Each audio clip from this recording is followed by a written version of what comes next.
اور اس پروجیکٹس کی کوئی نہ کوئی مدت تکمیل بھی بتا دی جاتی کہ یہ 3 سال میں پروجیکٹ کمپلیٹ ہو جائے گا اور آپ کو اس کی پوزیشن دے دی جائے گی جو پراپرٹی آپ نے خریدی ہے. چونکہ لوگوں نے پیسے اپ فرنٹ پے کیے ہوتے تھے, ایڈوانس میں سارے پیسے پے کر دیے جاتے تھے, اور پوزیشن جو ہے وہ 3 سال یا 2 سال ایز پر دا پروجیکٹ وہ ملنا ہوتی تھی پوزیشن. تو وہ جو پوزیشن کا پیریڈ ہوتا تھا اس میں یہ لوگوں کو ROI کی صورت میں, ریٹرن آن انویسٹمنٹ کی صورت میں منتھلی رینٹل پے کرتے تھے کہ ہم آپ کو اتنا منتھلی رینٹل پے کریں گے, ونس پروجیکٹ از کمپلیٹڈ تو ہم آپ کو پروجیکٹ جو ہے آپ کا یونٹ ہینڈ اوور کر دیں گے, اور آپ پھر اس کے ساتھ آپ فردر رینٹ آؤٹ کرنا چاہیں, بیچنا چاہیں یا اپنا بزنس کرنا چاہیں تو آپ کر سکتے ہیں. یہ ماڈل دبئی میں اور دوسری جگہوں پہ تو بڑی کامیابی سے چلتا رہا ہے اور ابھی بھی چل رہا ہے, کیونکہ وہاں پہ رولز ریگولیشنز ہیں اور قانون سے ہٹ کر وہاں پہ کوئی چیز نہیں ہو سکتی. انفارچونیٹلی جب یہ ماڈل پاکستان میں آیا تو ذیشان اکرم قریشی صاحب جیسے نوسر بازوں کے ہاتھ ایسے پروجیکٹ لگ گئے. وہ بیریا میں آلریڈی انوالو تھے اور ان کی شاگردی میں تھے جو کہتے تھے کہ فائلوں کو پہیے لگانے ہیں, جنہوں نے یہ اصطلاح پاکستان نے استعمال کی تھی. تو جیسے تیسے کرتے ذیشان اکرم قریشی نے بیریا ٹاؤن سے کچھ گرے اسٹرکچرز لیے اور کچھ پلاٹس لیے, اور ان کے اوپر ڈفرینٹ ناموں سے پروجیکٹس اناؤنس کر کے ان کی مارکیٹنگ شروع کر دی گئی. اور پھنسنے والے کون سے لوگ تھے, کیونکہ یہ ROI بیس سے منتھلی رینٹل ان کا ملنا تھا, تو زیادہ لوگ وہ تھے جو سرکاری ملازمین تھے ریٹائرڈ, ان کو پینشن اور ان کی رقمیں ملی ہوئی تھی ریٹائرمنٹ کے وقت, انہوں نے انویسٹ کر دیے یہ سوچ کر کے چلیں ہمارا منتھلی انکم آتی رہے گی, ہم اپنے بچوں کی پڑھائی یا اپنا کچن چلاتے رہیں گے. یا مسلح افواج کے ریٹائرڈ ملازمین تھے جن کا دور دور تک کوئی بزنس سے تعلق نہیں تھا, کیونکہ بزنس مین کبھی بھی ایسی جگہوں پہ انویسٹ نہیں کرتا. اس کے پاس اگر 1 کروڑ ہوتا ہے تو وہ بزنس میں 1 کروڑ انویسٹ کر کے اس کے 2 کروڑ بنا لیتا ہے. مسئلہ ہوتا ہے سرکاری ملازمین کا کہ جن کو بزنس کا کچھ پتہ نہیں ہوتا, اور پاکستان جیسے ملک میں بزنس کرنا بھی کوئی آسان نہیں ہے, ٹھیک ہے, بہت سے معاملات ہوتے ہیں بزنس کے لیے. تو یہ لوگ تھے جو بیرون ملک پاکستانی سے اوورسیز پاکستانیز, ان کی میجارٹی تھی ان پروجیکٹس میں انویسٹ کرنے کی. اور وہ لوگ اس لیے انویسٹ کر رہے تھے کہ ایک تو ہمیں منتھلی رینٹل آتا رہے گا, اور ونس پروجیکٹ از کمپلیٹڈ تو ہمارا ایک ایسٹ بن جائے گا. لیکن ہوا کیا کہ ذیشان اکرم قریشی نے یہ پروجیکٹس بیچنا شروع کیے, اور شروع کے چند مہینوں میں اس نے لوگوں کو ROI دیا, اور اس کے بعد ROI دینا بند کر دیے گئے. جب لوگوں نے اس کو اپروچ کیا اس کے آفس میں تو پتہ چلا تو یہ تو فراڈ ہیں, ان کا کوئی انٹینشن ہی نہیں ہے اپنے جو زیر تعمیر پروجیکٹس ہیں ان کو تعمیر کرنے میں. کچھ پروجیکٹس اس نے گرے اسٹرکچر لیے تھے بیریا ٹاؤن سے, وہ جو 5 سال 6 سال پہلے لیے تھے ابھی تک وہ گرے اسٹرکچر ہی ہیں, ان پہ ایک اینٹ بھی نہیں لگی. اور جو پلاٹس ہے ابھی تک وہ پلاٹ ہی ہیں, ان پر ایک اینٹ نہیں لگی. آج 5 سال گزر چکے ہیں اور وہ ساری پراپرٹیز جو ہیں ویسے کی ویسی ہیں. اور لوگوں نے پھر جب اس کے آفس میں جانا شروع کیا, اس سے ڈیمانڈ کرنا شروع کی, شروع میں ٹال مٹول سے کام لیا گیا, لیکن بعد میں حالات یہ بن گئے کہ میں نہیں دیتا, جاؤ جو کرنا ہے وہ کر لو. شروع میں ہمیں یہ بات سمجھ نہیں آئی کہ یار یہ اتنے زیادہ متاثرین ہیں, اتنے زیادہ لوگوں کو پیسے دینے ہیں, تو یہ کتنی دلیری سے کہتا ہے کہ جاؤ جو کرنا ہے کر لو, نیب میں چلے جاؤ, پولیس اسٹیشن میں چلے جاؤ, ادھر چلے جاؤ ادھر چلے جاؤ. تو پھر ہم نے یہ ایک کمیٹی فارم کی متاثرین کی کہ یار ہم مل کے کوئی جدوجہد کرتے ہیں. اس جدوجہد میں ہمارے سامنے پھر بہت سے معاملات اور بہت سے حقائق سامنے آئے جن کے متعلق آپ کو کرنل عرفان صاحب بعد میں بتائیں گے. ہوا یہ کہ ہم نے قانونی راستہ اختیار کیا, اور ہمیں معاملات کی سمجھ کب آئی کہ 14 فروری کو کوئی 45 متاثرین تھانے میں جاتے ہیں اور اپنی درخواست جمع کراتے ہیں اس کے خلاف FIR کرنے کے لیے. آج 4 ماہ گزر چکے ہیں, وہ 45 درخواستوں میں سے کوئی ایک درخواست بھی FIR نہیں بن سکی, اور متاثرین کو تھانوں میں گھمایا جا رہا ہے, کسی کو کچھ کہہ کے گھمایا جا رہا ہے, کسی کو کچھ کہہ کے گھمایا جا رہا ہے, کسی کو جورسڈکشن کے چکر میں گھمایا جا رہا ہے کہ آپ کی یہ جورسڈکشن نہیں بنتی, کسی کو یہ کہا جا رہا ہے کہ آپ کا یہ دفعات نہیں بنتی. غرض یہ کہ متاثرین در بدر خجل خوار ہو رہے ہیں. اور دوسری طرف حالت یہ ہے کہ کرنل عرفان صاحب نے اور بریگیڈیئر ساجد صاحب نے جیسے تیسے اس کے خلاف 2 FIR کروا دی. جب وہ FIR عدالت میں پہنچی اس کو یہ تھوڑا ڈر لگا کہ ہو سکتا ہے کہ میں گرفتار ہو جاؤں یا میں پکڑا جاؤں. تو اس نے ایک دن DIG کو اپلیکیشن لکھی کہ میرے خلاف FIR جو ہیں وہ جھوٹی ہیں, آپ ان کی انویسٹیگیشن کریں. آپ یقین کریں گے کہ دوسرے دن DIG نے انویسٹیگیشن آرڈر کر دی. یعنی ایک طرف متاثرین ہیں کہ جو 4 ماہ سے دھکے کھا رہے ہیں کہ ہماری FIR درج ہو جائے, اور دوسری طرف ایک لوٹنے والا بندہ ہے, نوسط باز ہے, فراڈ ہے, وہ ایک دن اپلیکیشن دیتا ہے اور دوسرے دن اس کی انویسٹیگیشن شروع ہو جاتی ہے. وہ لہذا بات ہے کہ انویسٹیگیشن سیکریٹریٹ کے ASP صاحب نے کی, وہ ایماندار افسر تھے. اس انویسٹیگیشن میں بھی ذیشان اکرم قریشی ہی مجرم قرار دیا گیا. ٹھیک ہے, اب یہ معاملات ہیں کہ ہم نیب میں گئے ہیں, 100 سے زیادہ لوگ نیب میں درخواستیں جمع کروا چکے ہیں اور ان کی جو ریکوائرمنٹ ہیں وہ پوری ہو چکی ہیں. اب نیب کب انویسٹیگیشن کا آغاز کرتا ہے یہ آنے والا وقت بتائے گا, لیکن ہم آپ کے پاس اس لیے آئے ہیں کہ ہم مقام بالا تک اپنی یہ باتیں پہنچا سکیں جو اس طریقے سے نہیں پہنچ پا رہے ہیں جس طریقے سے ہم پہنچانا چاہتے ہیں. کیونکہ ہزاروں پراپرٹی کے فراڈ ہو رہے ہیں پاکستان میں, تو آپ کے لیے بھی یہ ون آف دیم ہوگا. لیکن ہمارے لیے یقین کریں کہ یہ ایک پراپرٹی کرپشن یا فراڈ کیس نہیں ہے, ہمارے لیے یہ ایک انسانی المیہ بن چکا ہے.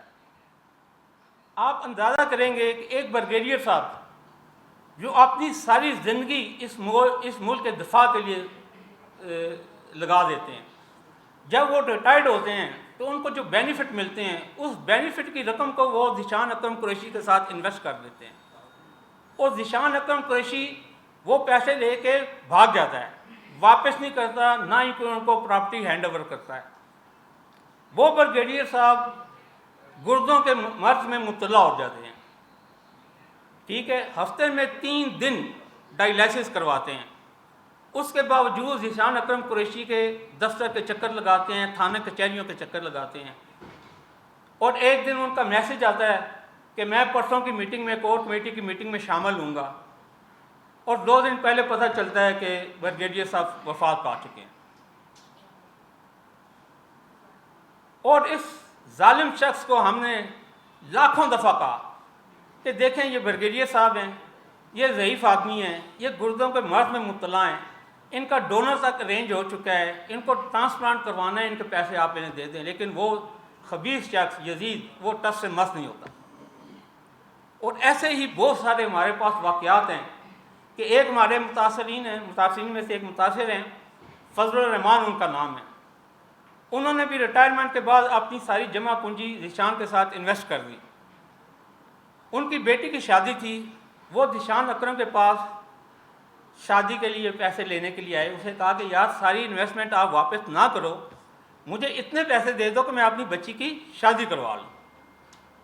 ذیشان اکرم قریشی نے ان کو ایک ڈیٹ دی کہ آپ فلان ڈیٹ کو آئیں, میں آپ کو چیک دے دوں گا, آپ جا کے اپنی بیٹی کی شادی کروا لیں.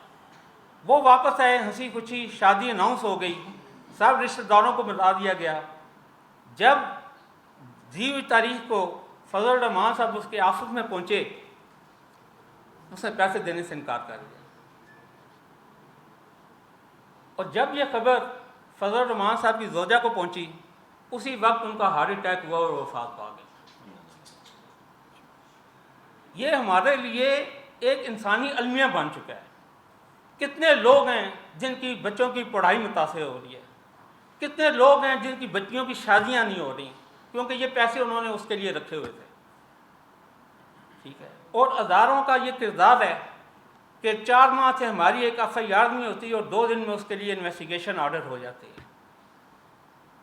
مجھے سمجھ میں نہیں آتا کہ ہمارے ادارے کہاں ہوتے ہیں جب یہ لوگ اپنے پروجیکٹ اناؤنس کرتے ہیں.